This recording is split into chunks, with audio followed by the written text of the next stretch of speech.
excellent job. Yeah, so they could work the last time. I guess you did for the workshop, yeah. Right. We'll get started, yeah. Hi, good evening, everyone. Just want to welcome the Oxnard Community Services, Public Safety, Housing, and Economic Development Committee meeting for April 8th, 2025. Madam Clerk, may we have a roll call, followed by the posting of the agenda and the Pledge of Allegiance. Chair, excuse me, Chair MacArthur, Here. Committee Member Perallo, Here. Committee Member Bettis. Here.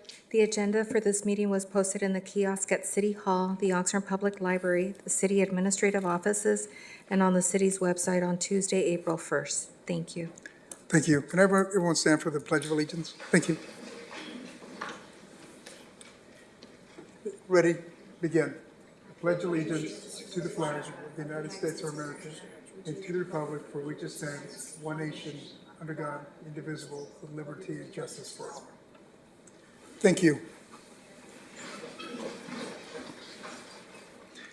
The next item on the agenda is public comments for items not on the agenda. Madam Clerk, are there any speakers? Chair MacArthur, we do not have any public speakers in person or virtually for this item. Thank you. Thank you. Then we'll go to the next item.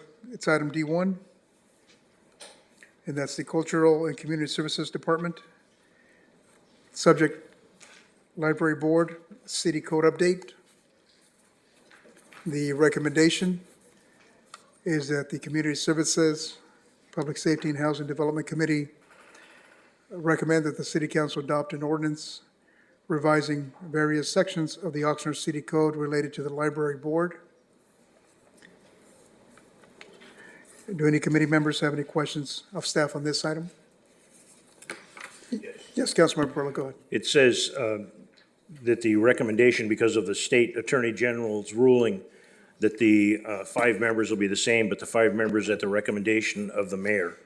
So the other 6 council members have no input at all? Good evening, Chair, committee members, Deputy City Attorney Jason Zaragoza. So just to give you some context of how this occurred, we previously had a library board, right, that advised the council on various matters pertaining to the library. When we went to districts, 6 council members, mayor elected at large, all of the CAGs then went to 7 members, right, each appointed by the mayor with concurrence of the council. When we went to update the ordinance related to all CAGs recently, we found that, hey, there's actually this separate statutory provision that says 5 members. So we sought an opinion. It was confirmed it's got to be 5 members. But it's the same appointment process, Councilmember Perello, as the other CAGs. So by the mayor with concurrence of the council. Just so that, I mean, I know that Mayor Pro Tem Turan does this quite often. Just give us a little update about when the library board was formed, how it went along, how many years before anything, and the changes and why they're changing now. Sure. So it was first established in 1906. So it's all the way back to then. We've had a library board consistently since then. But again, when we went to districts, we went to 7 members. And now with reinstating the library board, we sought an opinion to confirm that we have to go to 5 members. Okay. And the 5 members will be elected by a vote of the council? Appointment of the mayor with concurrence of the council. Okay. Okay. Thanks. I think that answers my question. Thank you.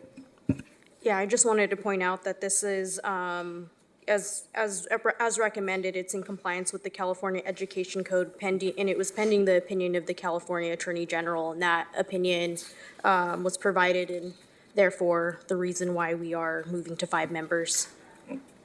Thank you, Councilwoman Perez. Madam Clerk, are there any speakers on this item?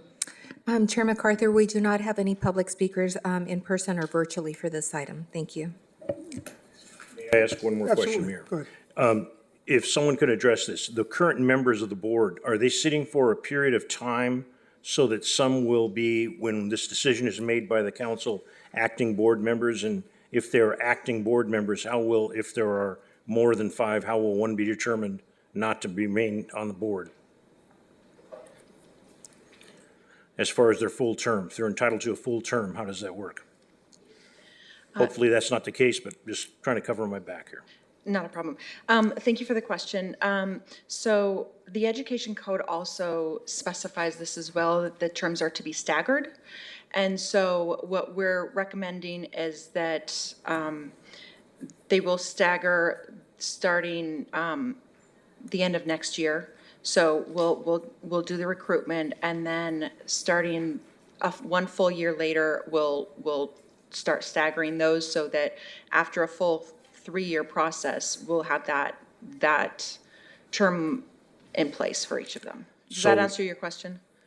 So the expectation is there's not going to be a full 5-member board as the Attorney General is requesting by a certain date? We are going to recruit for all 5 at once, so they will all start. And then the end of each of those terms for those first terms will be staggered to comply to that code. So yeah, we will have all 5. It's just the end of each of those terms will look a little different as we get started. And this is not going to have a problem with the Attorney General? No. Thank you. Just another quick question.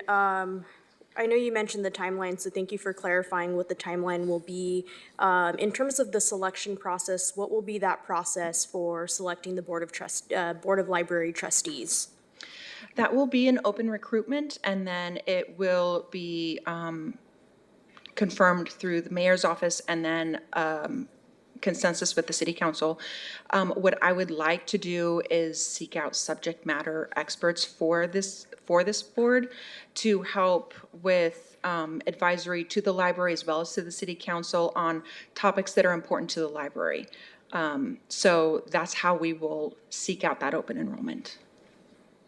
I appreciate that clarity because I know that there's a total of 7 of us on the council, and if that's 2 individuals that may not, yeah, I was just thinking of the selection process out of the 5 from the 7. Okay, yeah.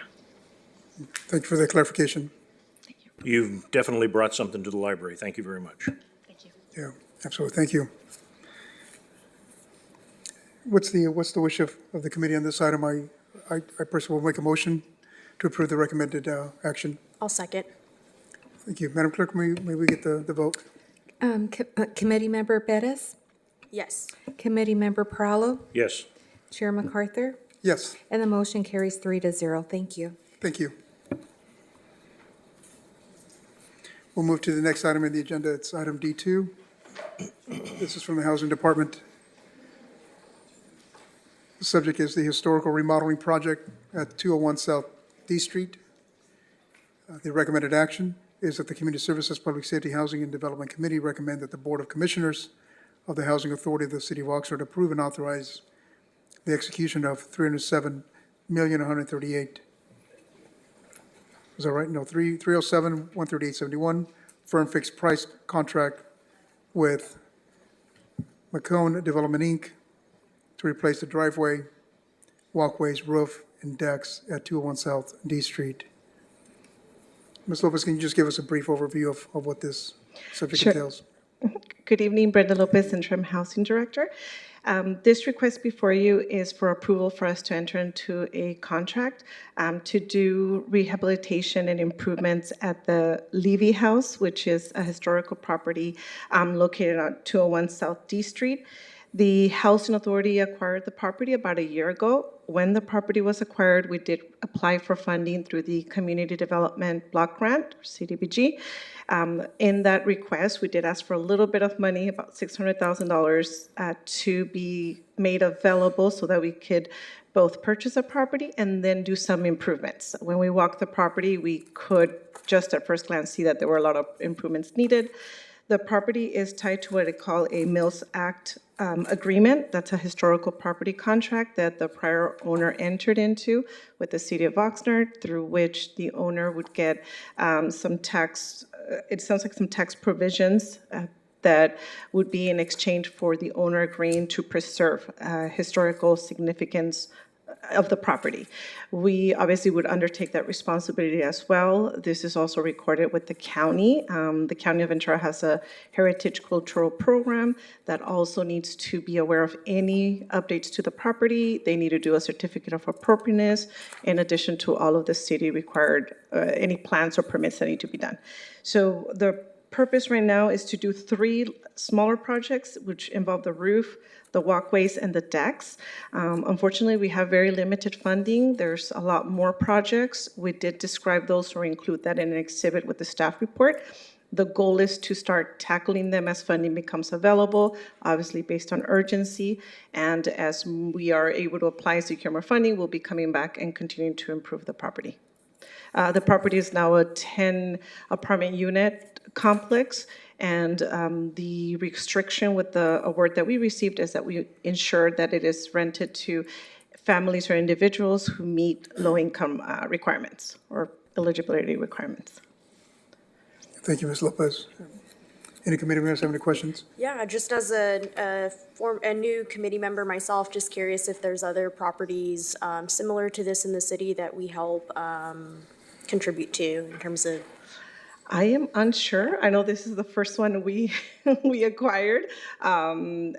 It's an undertaking, but obviously I'm not too sure if the city has. I'm sorry, Councilwoman, I missed the last part of your question, that the city, similar in historic or that we own? Yeah, if this is is this one of the first projects where we're preserving this as a historical landmark, or are there other properties in the city that we have done the same for? Not that are off the top of my head that are historic. We also don't have a lot of historically designated properties within the city, but we do own a lot of other properties, including through the Housing Authority, where we rehab them and maintain them and have that ownership. But in terms of historic, none that come to mind. I was trying to think if there was any historic properties in the downtown that were commercial. You know, that's not true. Heritage Square. We own 3 sites within Heritage Square. One of them is a replica building, but built to look historic, and the other 2 actually are historic buildings. And the city is the owner of those properties. Yeah. Thank you. Thank you. That's actually a really good question. In reading the staff report, Ms. Lopez, I actually think it's a good idea that some time ago we invested in that property. I mean, it's right across from the police department, and also the fact that some homes in our historic district don't look that historic.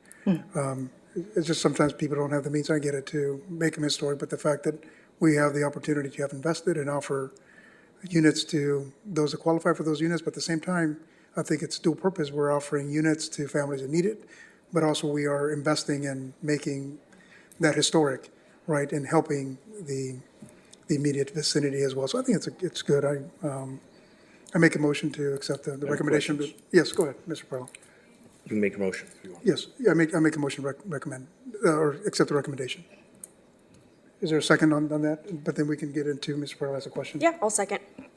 Okay, I had some questions on this. The home is built in 1912.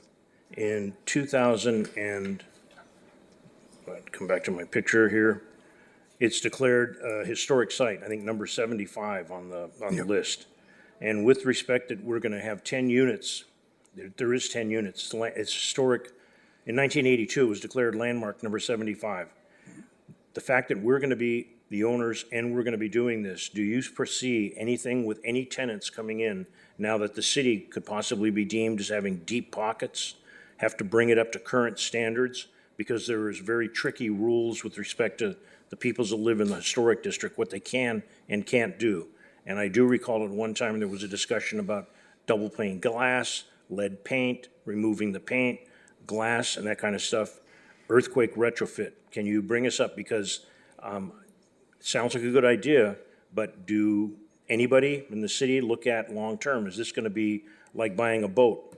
It's a hole in the water that you keep pouring money into. That's what I'm asking.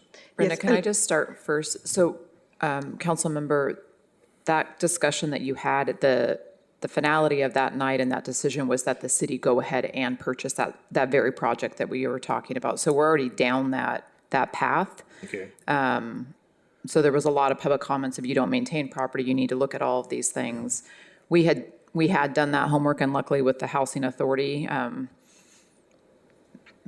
has higher standards on some of their property management and higher regulations that they have to have, but also, and we didn't highlight it that evening when we were purchasing the property, but there's what is called a Mills Act on this, so it actually lays out a rehabilitation schedule, which Brenda and her team have been able to go through and update and meet with a consultant and architect and went through to look at those very things. So a lot of the concerns that were raised at the meeting and that you just repeated from that year, Brenda's team is tackling, and that's actually the project that's before you now, is to start to make those improvements and bring it up. So with that, Brenda, I just want to make sure they understood we already did purchase, it is already 10 units, and if you can speak then to the process going forward. Yes, and then to kind of, as I mentioned earlier, that with the historical property comes a big responsibility as far as not just making sure you're doing the work properly, but there's certain material that you can use. There's only certain colors, certain schemes. You must preserve certain, I don't know if there's a signature on the cement, and we have to preserve a certain section. So they're very strict, not just from the county, the city, but even the Department of Housing and Urban Development. So we've engaged them as far as reviewing all of our scope of work. This contract was sent to them for their clearance. We have to do environmental reviews.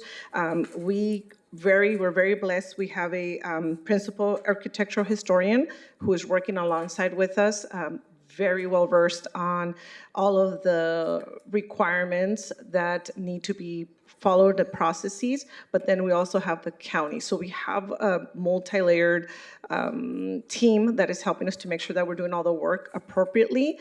As far as the residents are concerned, there's also requirements for that. We do need to notify them. We acquired the property. You have rights. These are your rights. We have to give certain notices. We have to hand deliver them. We have to interview the families.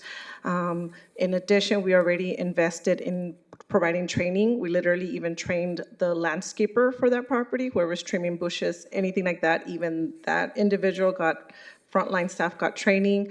So yes, so we've also done the legwork to make sure our staff is briefed and trained on how to maintain the property, and we're making sure contractors are experienced with historical properties. So that is one of the requirements when we bid for this proposal. We said you must demonstrate experience with working on historical properties. So we've tried our best to address all those concerns. Thank you very much. A question with that. I think I heard you say housing and urban.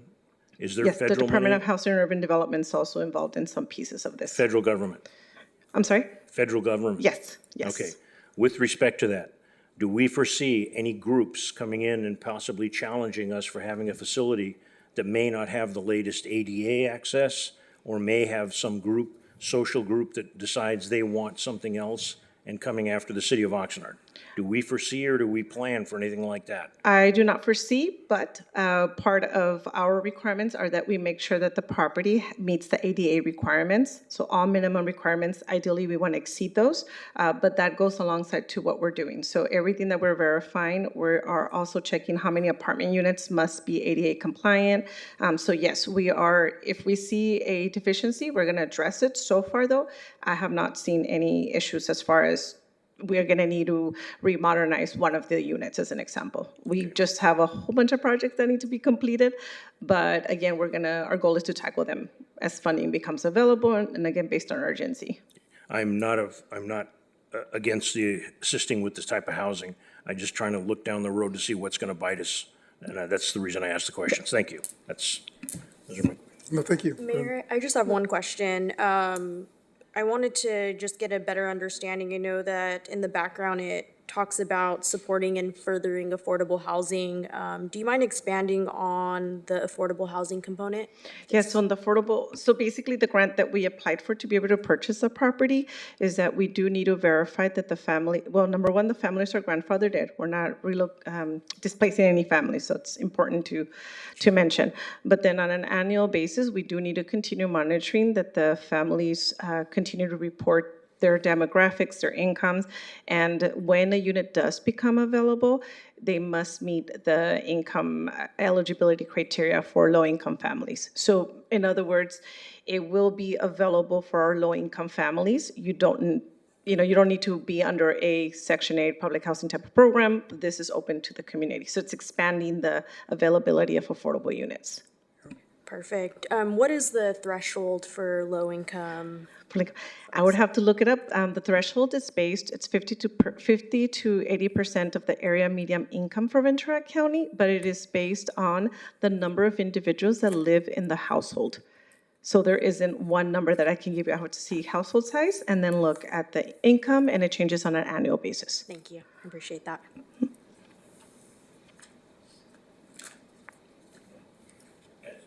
Thank you. Actually, I was looking at the previous committee where we actually had the eligibility for project assistance. And I think at least the list that I have, Councilwoman Perez, is that if the household size is 1 to 2, it's $40,880. So household 3 is $51,640. 4 is $62,400. 5, $73,683. 7, $94. And a household of 8 or more is, I think, 105.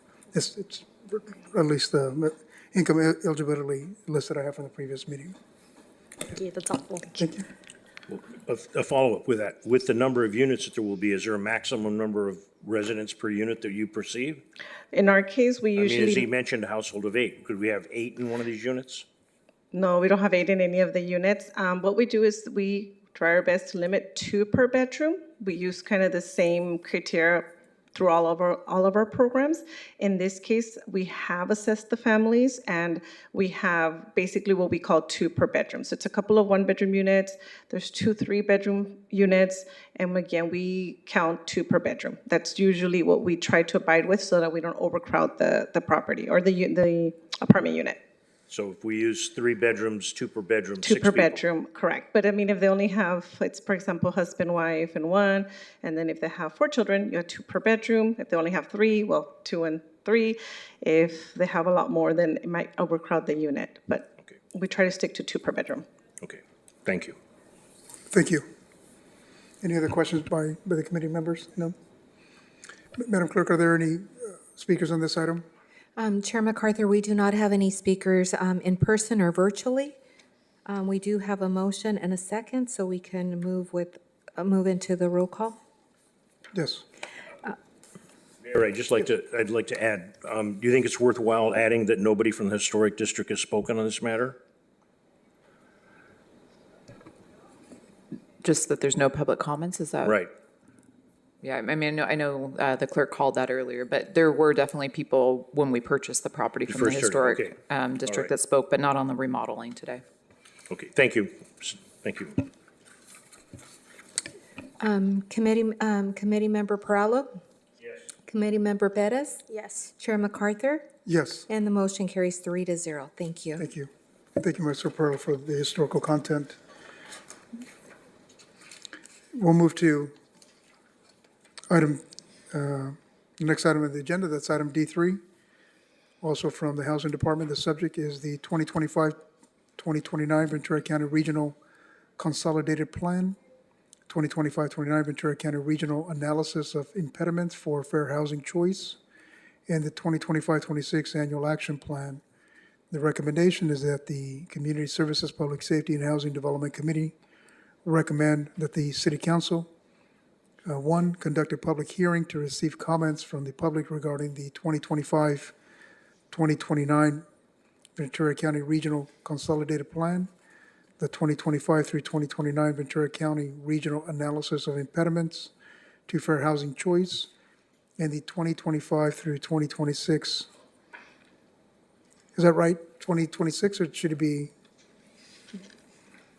In my notes, I have 2026, Ms. Lopez, or should it be 2029 for the annual action? For the plan? annual action plan, it's 2025 to 2026. That What one's is- per year. That's, okay, thank you. Thank you.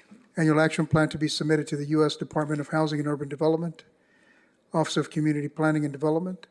And number 2, approve the 2025 through 2029 Ventura County Regional Consolidated Plan and the 2025 through 2029 Ventura County Regional Analysis of Impediments to Fair Housing Choice. And 3, authorize the city manager or his designees to incorporate any recommended changes resulting from the public input to the Ventura County Regional Consolidated Plan, the Ventura County Regional Analysis of Impediments to the Fair Housing Choice, and 2025 through 2026 Annual Action Plan.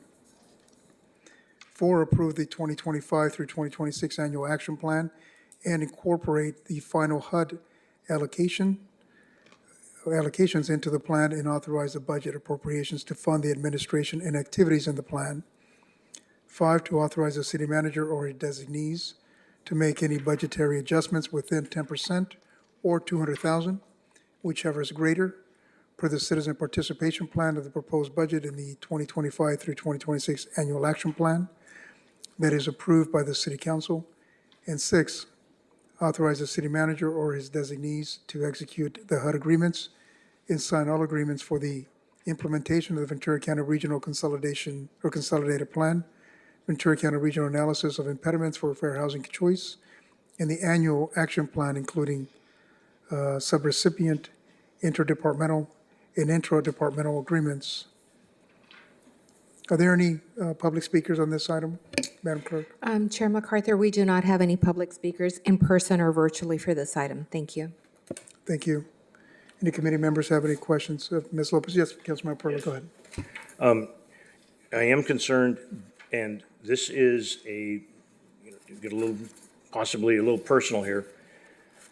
This is an item that we're identifying specifically the United States Department of Housing and Urban Development, Office of Community Planning and Development. Is there a need for any disclosure if any of the council members have any financial interest in anything that has to do with housing or their spouses? I do not, but I'm wondering to give a fair share to everybody that's on the council. Does that need to be disclosed to avoid any ramifications going down the road? If we take a vote on this item. In my opinion, no, only if one had applied maybe for funding, which nobody did. That would be the only time I believe we would need to disclose it, but no, unless our attorney No, knows otherwise. I would concur with that. If you look at the recommendations for the grant funding, it's a range of entities. We can go down them briefly, but they include various city departments, including the Housing Authority, Shelter Resources, the Coalition for Family Harmony, Turning Point Foundation. On another grant, it's for Oxnard Public Works, Oxnard Housing Authority, Mercy House, United Way of Ventura County, Turning Point Foundation, and Oxnard Housing Department. So unless one of the members of this committee has an interest in one of these, then there would be no issue with participation. Does Housing First have to do with the city of Oxnard assisting people buying homes? I do not see on this list Housing First as getting this funding. So for purposes of this item before the committee right now, that entity that you described is not related to this item. Thank you very much, Mr. Rizal. Thank you, appreciate that. Thank you, Mr. Perla. Any other comments? Yeah, I was just gonna say, I think that it's great to see that there's going to be a needs assessment, market analysis, and an analysis of fair housing issues that really focus on local or regional segregation, looking at concentrated areas of poverty, disparities, and access to opportunity. And just curious if there's a timeline on when both the analysis and the consolidated plan will be composed. Yeah, so both items are actually attachments to the staff report. They are in draft format. So the City of Oxnard partnered with the County of Ventura as the lead agency to retain a consultant, did an RFP process, and the consultant has drafted both plans, and they're both attachments to this report. And those plans are necessary to establish the regional goals that we're all gonna collaboratively work on for the next 5 years. Thank you. Thank you. If there are no further questions, I make a motion to approve the recommendation as stated. I'll second. Okay. Madam Clerk? Committee Member Perallo? Yes. Committee Member Perez? Chair MacArthur? Yes. And the motion carries 3-0. Thank you. Thank you very much. Thank Thank you, Ms. Lopez. And unless a member has any item for a future agenda, Mr. Perla, go ahead. Yes, I do have a concern. Listening to the individual that's making the decisions for public health that the president appointed, and there's a fairly strong discussion about removing fluoride from the water. Some would say maybe this is not the appropriate committee, but our committee is called Community Services, Public Safety, Housing, and Economic Development. I'll take the tangle on economic development. If the fluoride is moved from the water, children that the parents can't afford dental, that's an economic cost. Public safety, good teeth is a public safety issue for a family. People get sick. And community service, I think it's a community service of the city of Oxnard to provide water to the highest standard, which we are currently doing, and be ready if somebody comes after us for providing fluoride. I think that's worth having on an agenda. Thank you, Mr. Portillo, for bringing that up. And I see Ms. Goldman taking note of that. Councilman Perez, anything before we adjourn? No? Okay. So without further business on the agenda, without any objection, we adjourn. Thank you very much.